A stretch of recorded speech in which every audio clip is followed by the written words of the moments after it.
जैसे जैसे जांच आगे बढ़ रही है तो ऐसे जांच में कई खुलासे हो रहे हैं, लेकिन राजा रघुवंशी मर्डर केस में अब एक नया ट्विस्ट आ गया।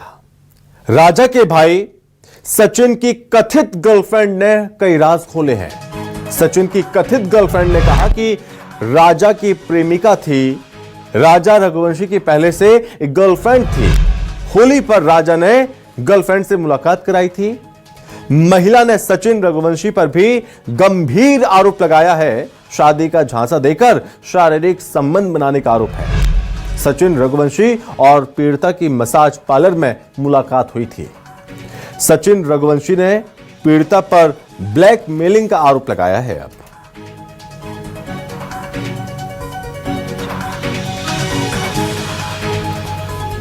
तो ये नया ट्विस्ट है कि एक गर्लफ्रेंड, जो कि बताया जा रहा है कि राजा के भाई सचिन की गर्लफ्रेंड है ये, और शारीरिक शोषण के आरोप लगे हैं। शादी का झांसा देकर शारीरिक संबंध बनाने का आरोप भी लगाया।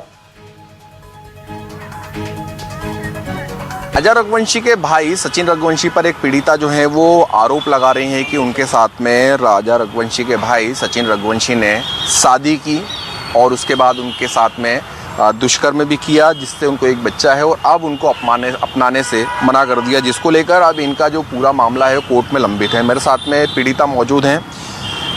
कितने समय पहले आपसे सचिन ने शादी की थी और कितने समय अपने साथ रखा? सर सचिन 2022 से मेरे से जुड़ा है और इसने मतलब मुझे रखा, मतलब एक पत्नी बना के इसने रखा। फर्जी, जो फर्जी बोलते हैं, ऐसे फर्जी पत्नी बना के मुझे रखा इसने, और उससे 1.5 साल का बच्चा है मेरा, और उसने अब मुझे छोड़ दिया है। तो उसी मंदिर में, यानी कि राम मंदिर में ले जाके इसने मुझे मंगलसूत्र पहनाया, सिंदूर लगाया, और मुझे मतलब इसने मेरे मन, मतलब मुझे संतुष्टि के लिए इसने शादी करी मेरे से वहाँ पे ले जाके। अच्छा, सचिन रघुवंशी पहले से शादीशुदा, ये आपको पता था? नहीं, इसने मुझे बताया कि मेरी शादी हो चुकी थी, यानी कि मेरी वाइफ जो थी वो गांव की गवाह टाइप में थी, बोले कि अनपढ़ थी। क्या राजा के ऊपर भी किसी प्रकार के उनकी गर्लफ्रेंड ने कोई आरोप वगैरह लगाए थे? कुछ जानकारी में है आपको? सर मुझे नहीं पता, पर एक बार उसने ज़रूर सचिन को लेके बोला था, क्योंकि वो सारी चीज़ें जानती थी कि सचिन शादीशुदा है, इसके घर में मतलब औरत है, बच्चे भी है इसके, तो वो जानती थी सारी चीज़ें।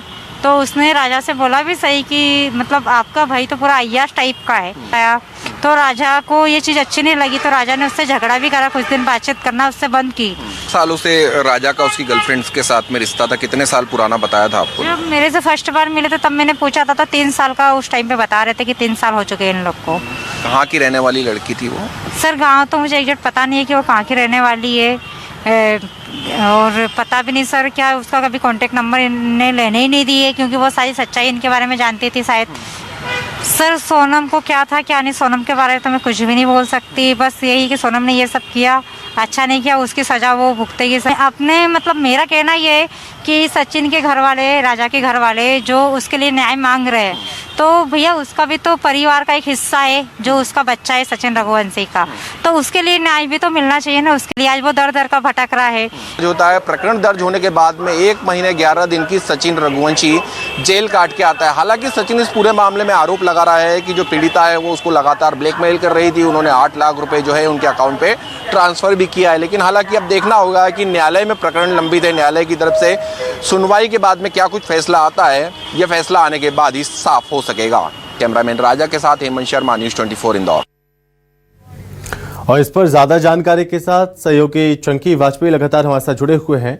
तो चंकी, जो भी सारी थ्योरीज हैं उनसे बहुत कुछ चीजें अब उलझ रही हैं, बल्कि सुलझने के बजाय उलझती जा रही हैं। जो पहले जिस तरह से जांच हो रही थी वो सीधे ट्रैक में जा रही थी सारी चीजें, लेकिन अब सचिन रघुवंशी की गर्लफ्रेंड, राजा की गर्लफ्रेंड का पता चलना, ये इस तरह के आरोप लगाए ना, ये लग रहा है कि ये मामला किसी दूसरे ट्रैक पर जा रहा है। अगर हम बात करें तो इनका कहीं ना कहीं से जांच 2022